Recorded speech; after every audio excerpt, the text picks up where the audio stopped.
بسم اللہ الرحمن الرحیم سیقول السفہاء من الناس سیقول ان قریب کہیں گے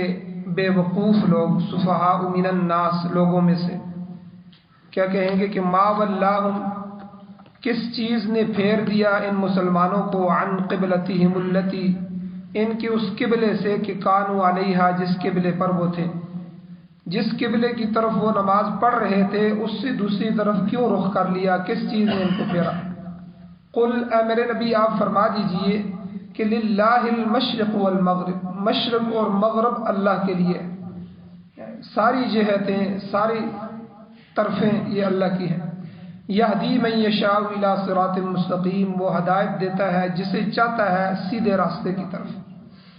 وَكَذَلِكَ اور اسی طرح جعلناکم ہم نے بنایا تم کو امتا وسطا، درمیانی امت، اعتدال والی امت، افضل امت، لتکونوا تاکہ تم لوگ امت محمدیہ شہداء علی الناس لوگوں پر قیامت والے دن گواہیاں دو، وَيَكُونَ الرَّسُولُ اور رسول ہوگا علیکم شہیدہ تمہارے اوپر گواہ، تم لوگوں پر گواہی دو گے اور رسول اللہ صلی اللہ علیہ وسلم تمہارے اوپر گواہی دیں گے۔ وَمَا جَعَلْنَا الْقِبْلَةَ الَّتِي كُنْتَ عَلَيْهَا، اللہ فرماتے ہیں کہ ہم نے نہیں بنایا اس قبلہ کو کہ جس کے اوپر آپ تھے، جس کی طرف آپ نماز پڑھ رہے تھے، إِلَّا لِنَعْلَمَ مگر تاکہ ہم ظاہر کر دیں، بتا دیں لوگوں کو کہ مَن يَتَّبِعُ الرَّسُولَ کہ کون اتباع کرنے والا ہے رسول اللہ صلی اللہ علیہ وسلم کی، مِمَّن يَنْقَلِبُ عَلَىٰ عَقِبَيْهِ ان لوگوں میں سے کہ جو اپنے ایڑیوں پر پھر جاتے ہیں، یعنی منافقین اور کفار جو ہیں جو حضور کی بات نہیں مانتے ان کو ہم الگ کر دیں۔ وَإِنْ كَانَتْ اور بے شک یہ قبلے کا دوسری طرف کر دینا، دوسرے قبلے کو مقرر کر دینا، لَكَبِيرَةً بہت بڑی بھاری چیز ہے،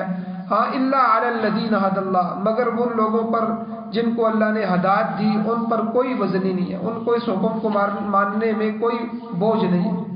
وَمَا كَانَ اللَّهُ لِيُضِيعَ إِيمَانَكُمْ اور نہیں اللہ تعالیٰ ضائع کرنے والا تمہارے ایمان کو، ان اللہ بالناس لرؤوف الرحیم بے شک اللہ تعالیٰ لوگوں کے ساتھ بہت ہی شفیق ہیں، لرؤوف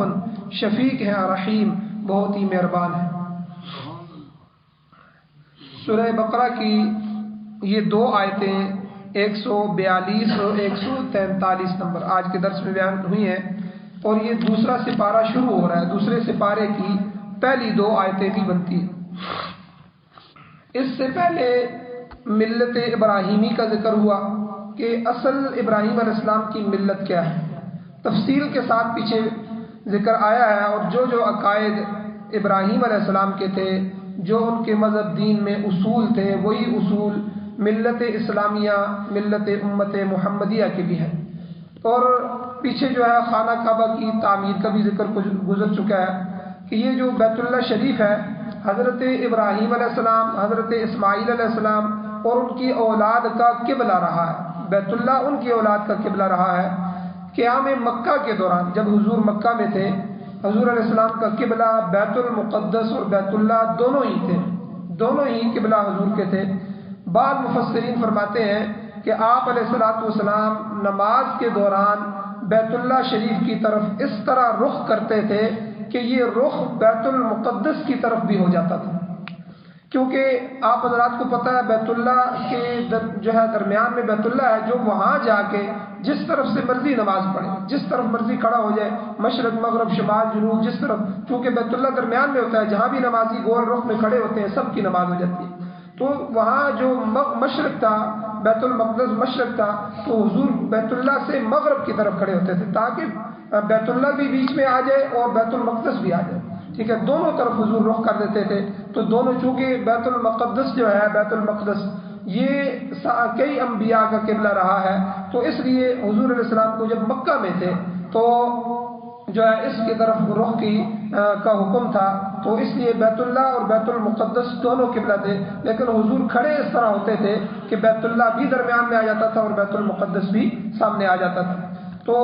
جب ہجرت فرمائی، ہجرت کے بعد مدینہ منورہ میں حضور علیہ السلام نے اللہ کے حکم سے، اللہ نے حکم دیا تو 16 یا 17 مہینے جو مدینہ کے تھے شروع کے، حضور علیہ السلام بیت المقدس کی طرف رخ کر کے نماز ادا کرتے رہے، اور تمام مسلمان بھی اسی طرف منہ کر کے نماز ادا کرتے رہے۔ اس میں مصلحت یہ تھی کہ بیت المقدس بھی سابقہ انبیاء کا قبلہ رہا ہے، اور اسی طرح بہت سے انبیاء کا قبلہ بیت اللہ شریف بھی رہا ہے۔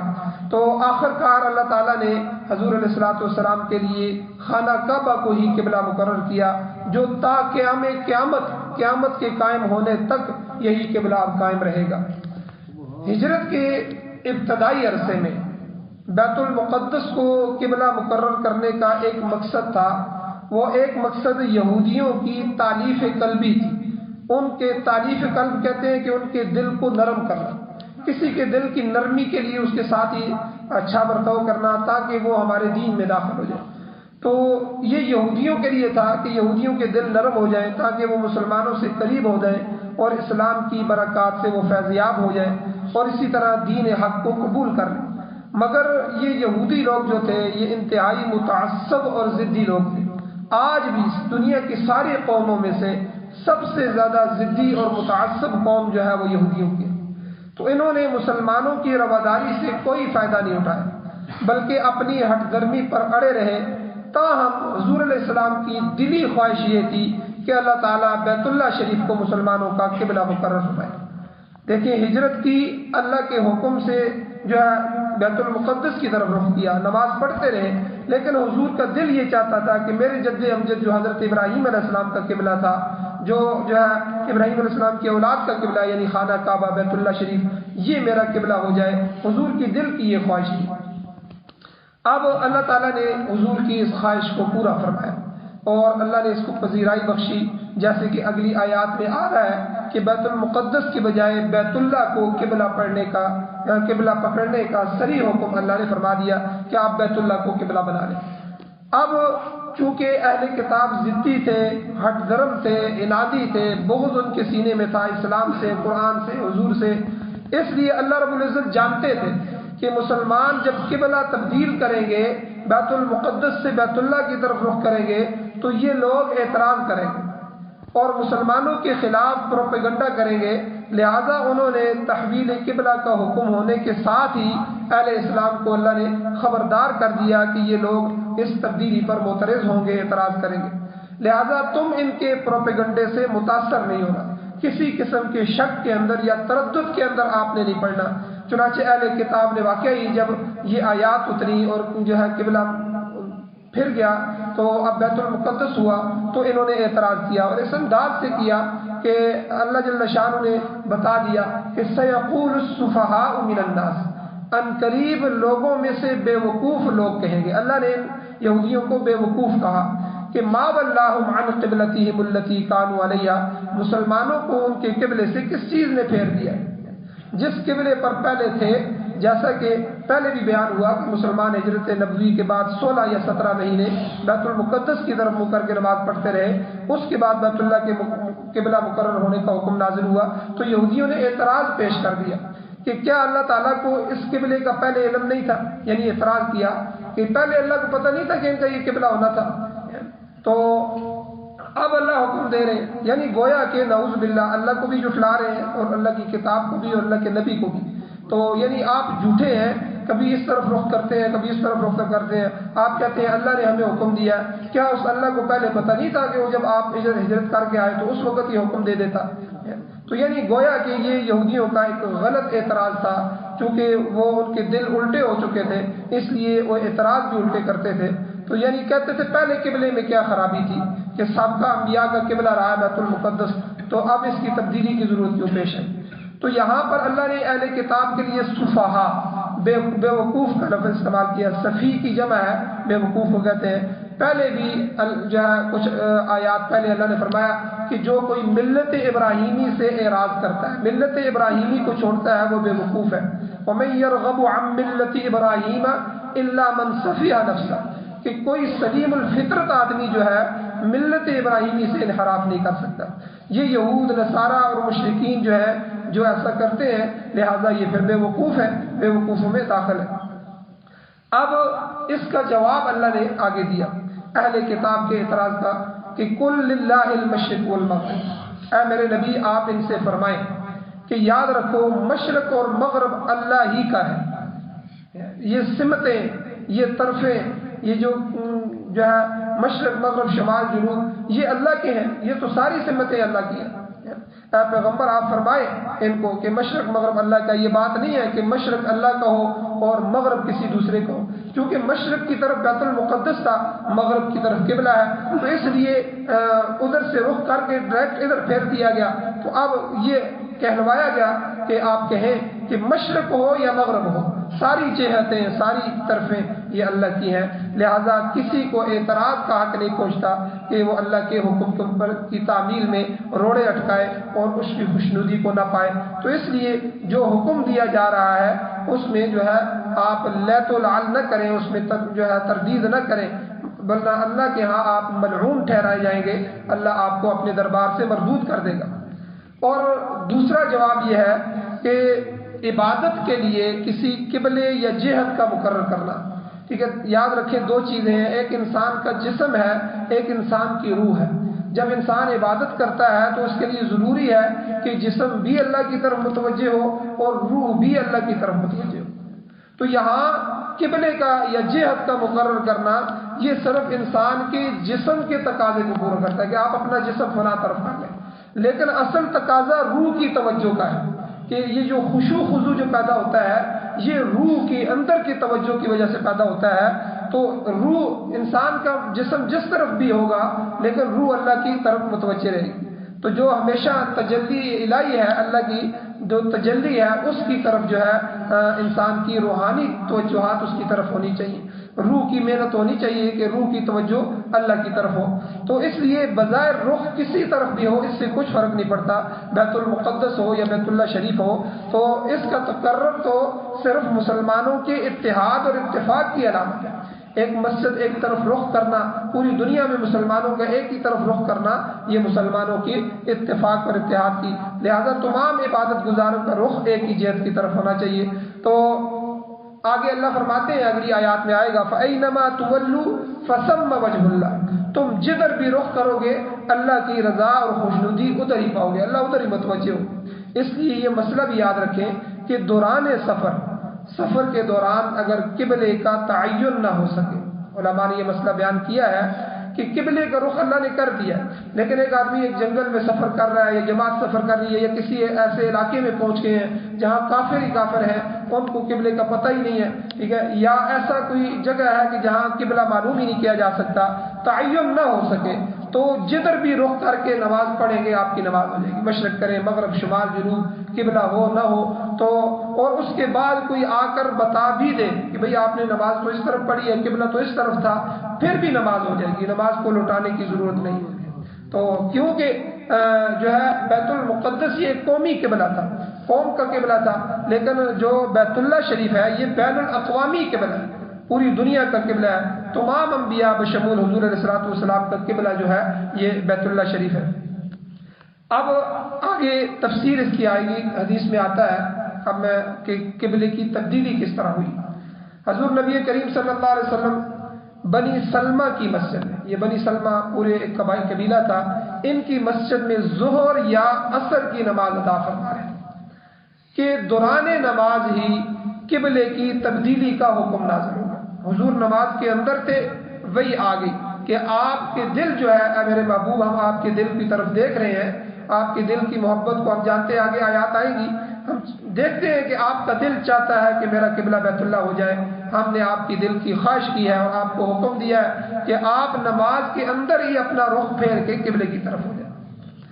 اب دوران نماز ہی جب حکم ہوا، آپ نے آدھی نماز بیت المقدس کی طرف منہ کر کے پڑھی، 2 رکعتیں حضور نے پڑھ لی تھی، بقیہ جو آدھی 2 رکعتیں رہتی تھی اب حضور نے رخ پھیر دیا۔ جب رخ پھیرا تو سارے صحابہ بھی پیچھے آگے رخ پھیرے، کیونکہ اس طرف جیسے آپ کھڑے ہیں تو میں ادھر سے رخ آپ کی طرف پھیر دیتا ہوں تو صحابہ پھر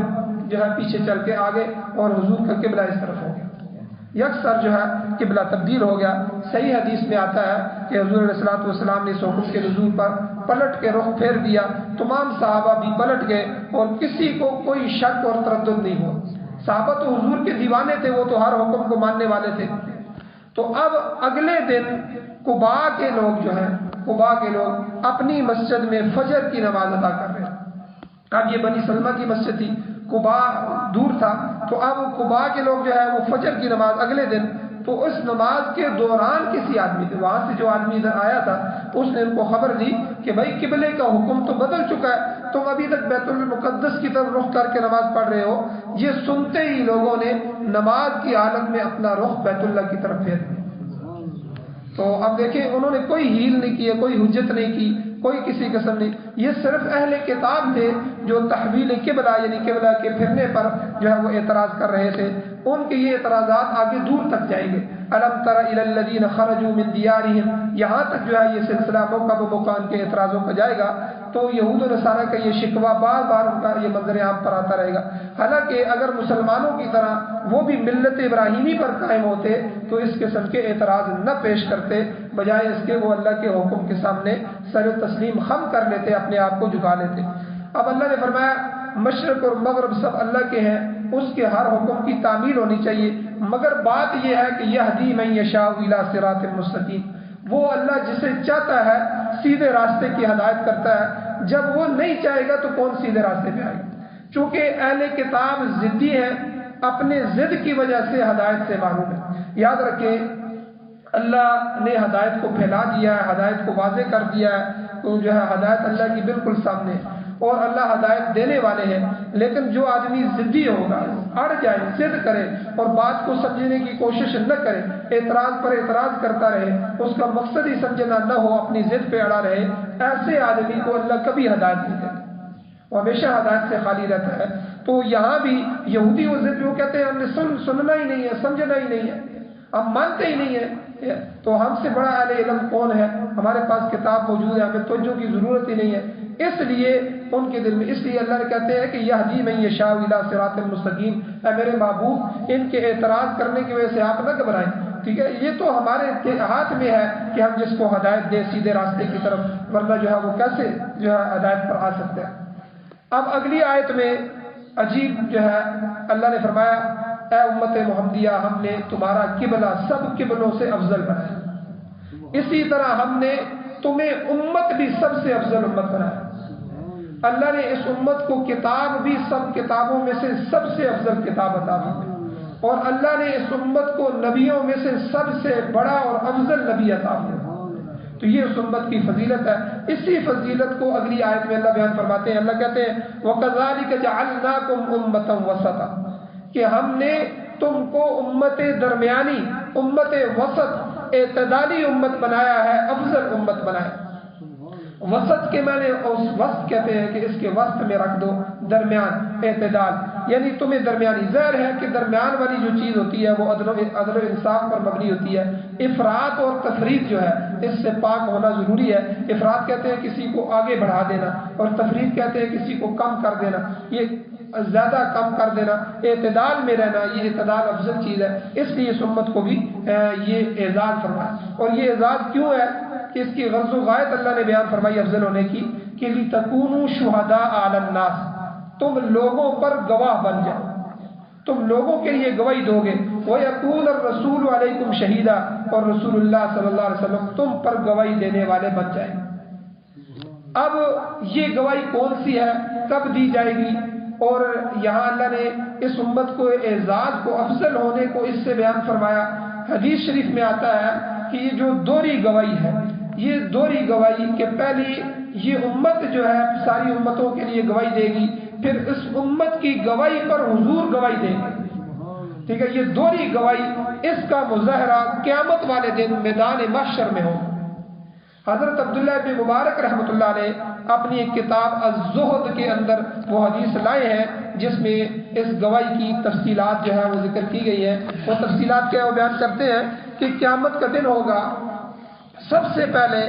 سارے لوگ اللہ کے دربار میں موجود ہوں گے، ساری امتیں ہوں گی، اور میدان محشر میں جو ہے سب موجود ہوں گے، سارے انبیاء موجود ہوں گے، اور مقدمہ چلے گا۔ مقدمہ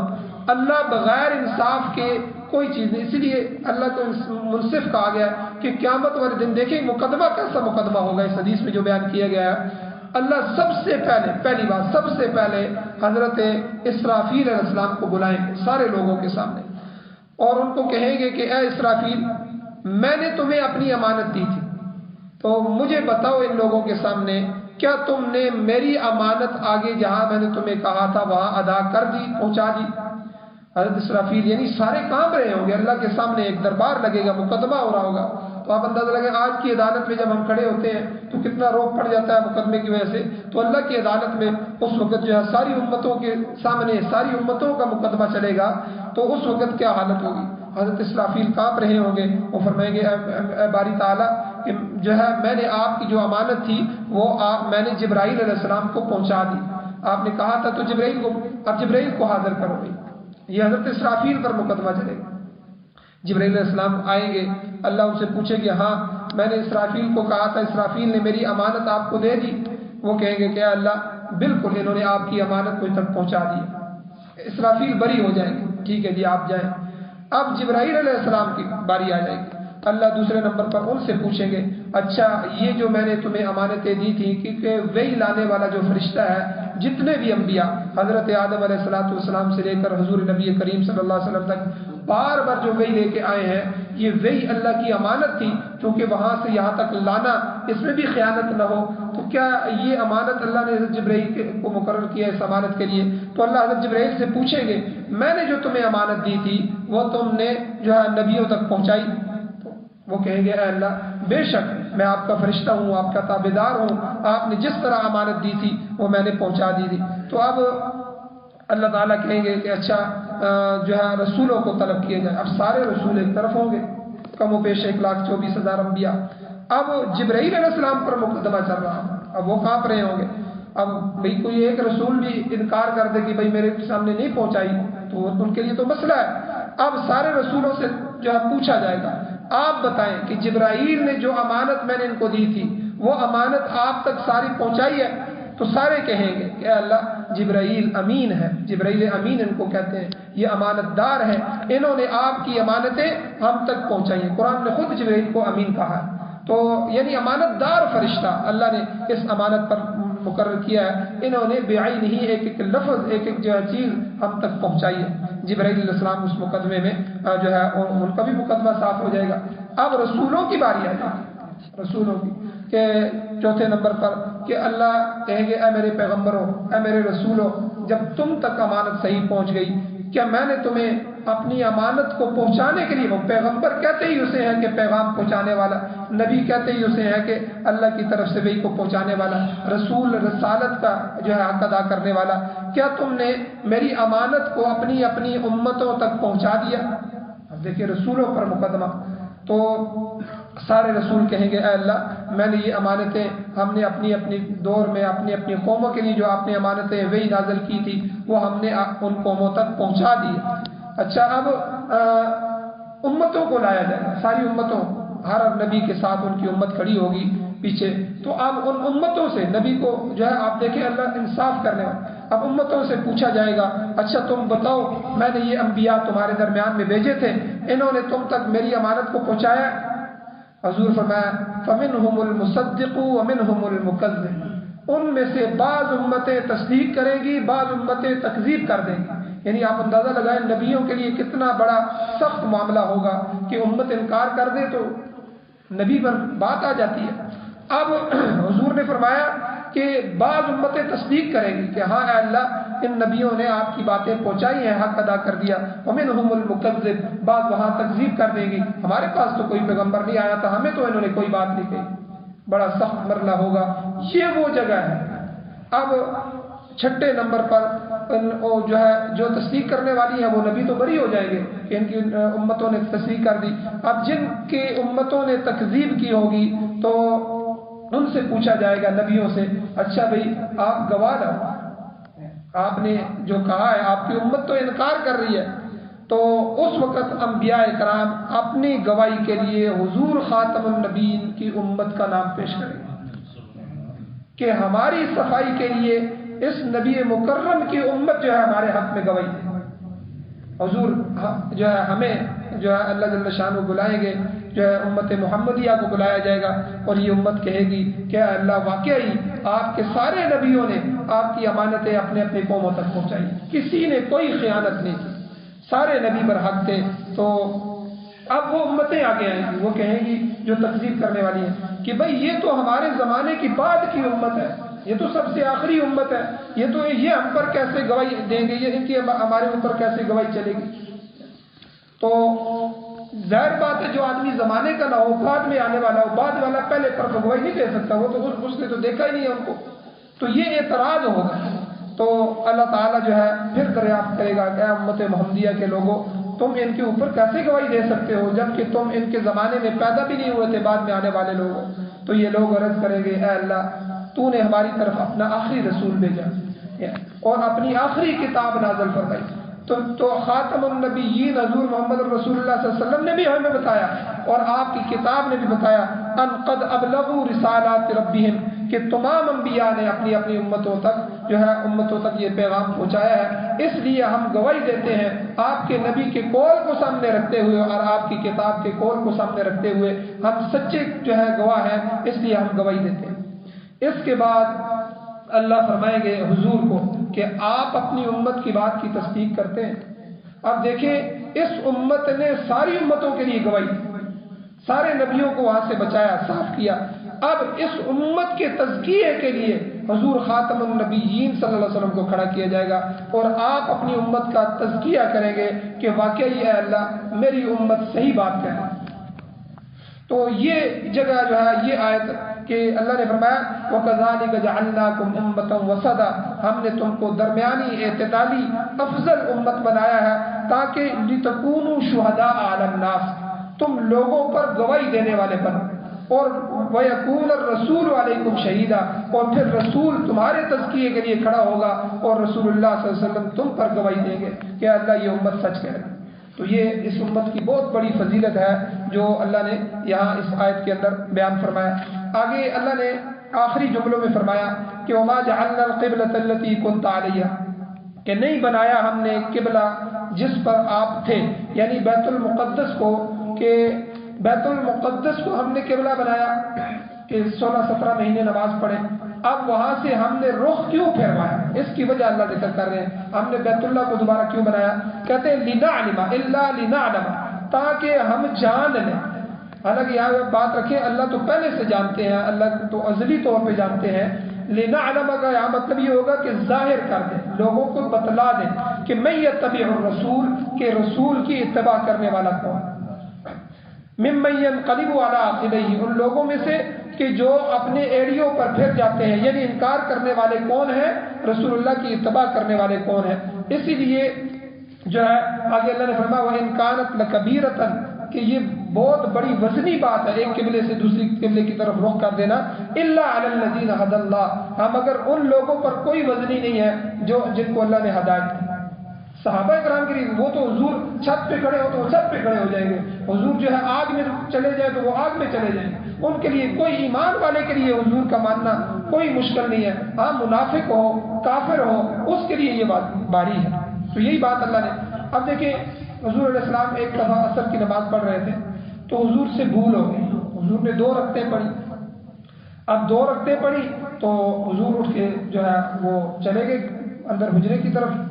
اب سارے صحابہ خاموش ہیں، ان کو پتہ ہے کہ بھئی رکعتیں بڑھ بھی رہی ہیں کم بھی ہو رہی ہیں، حضور نے اگر 2 پڑھی ہیں تو جو ہے اللہ کی طرف سے وہی ہوگی 2 پڑھی۔ اب دیکھیں ماننے والے کیسے تھے، ان کو کوئی تردد نہیں، کوئی شک نہیں ہے، حضور کی ہر بات کو مان رہے ہیں۔ اب ایک جو ہے ذوالبجاتین ایک صحابی تھے، تو انہوں نے رسول اللہ صلی اللہ علیہ وسلم کو جو ہے ادب سے پکارا اور انہوں نے کہا کہ یا رسول اللہ ایک مسئلہ بتا دیں،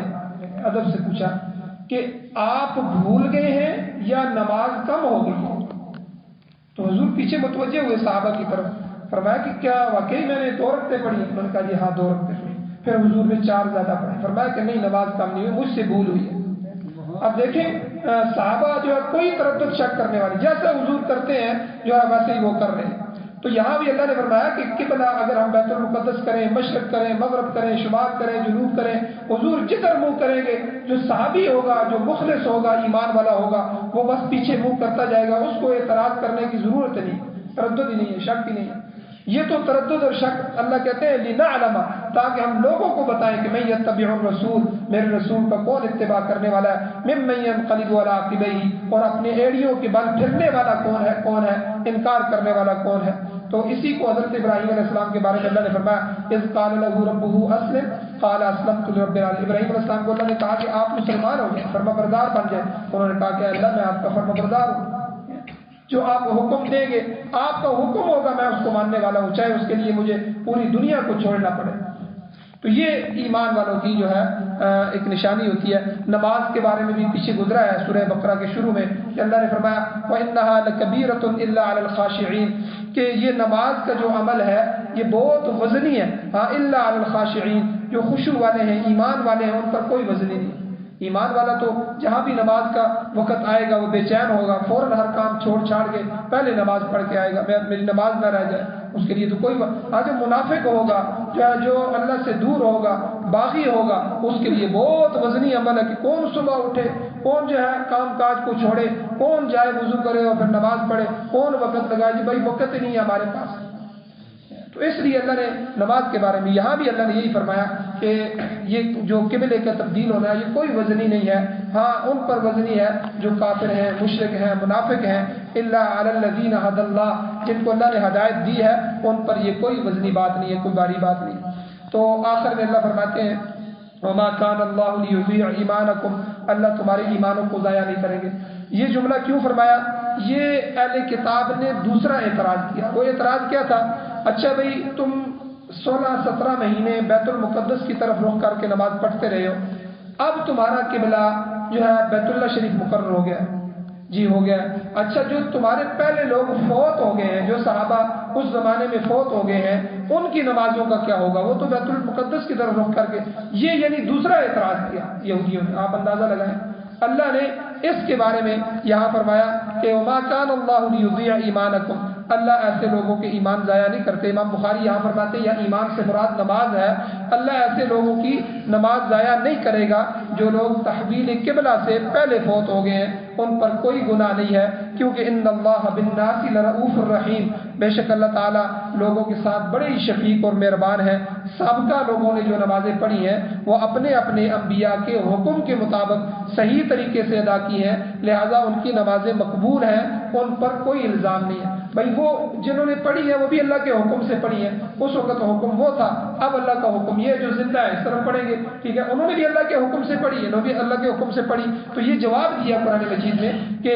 جو ہے جو اللہ کے حکم سے کرے گا، جس طرح اللہ کہیں گے اللہ اس کی عبادت کو قبول فرمائیں گے۔ اسی قسم کا معاملہ شرابیوں کے متعلق بھی سورہ مائدہ میں آتا ہے کہ جن لوگوں نے حرمت شراب سے پہلے شراب جب تک حرام نہیں ہوا تھا، شراب نوشی کی تھی اور وہ فوت ہو گئے، تو ان کے متعلق بھی یہی اعتراض کیا گیا، یہودیوں نے کیا کہ اچھا وہ جو شراب پیتے تھے اس حالت میں فوت ہو گئے ہیں اور شراب تو اب حرام ہوئی ہے، اب صحابہ تو رک گئے ہیں، اب ان کا کیا ہوگا؟ تو اللہ نے اس وقت بھی فرمایا کہ نیکی کرنے والے پر کوئی الزام نہیں ہے۔ جس وقت ایک چیز حرام نہیں تھی اس وقت اس کے استعمال سے گناہ بھی نہیں تھا، اور ہاں جو شخص حرمت شراب کے حکم کے آنے کے بعد پھر اسے پیے گا وہ اللہ کی گرفت میں آئے گا۔ اس مقام پر بھی یہی اعتراض کا جواب دیا گیا ہے کہ جن لوگوں نے تبدیلی قبلہ سے پہلے بیت المقدس کی طرف منہ کر کے نمازیں پڑھی ہیں ان کی نمازیں بھی بالکل درست ہیں، اللہ کے ہاں قابل قبول ہیں۔ اللہ کسی کے عمل کو ضائع نہیں کرتے،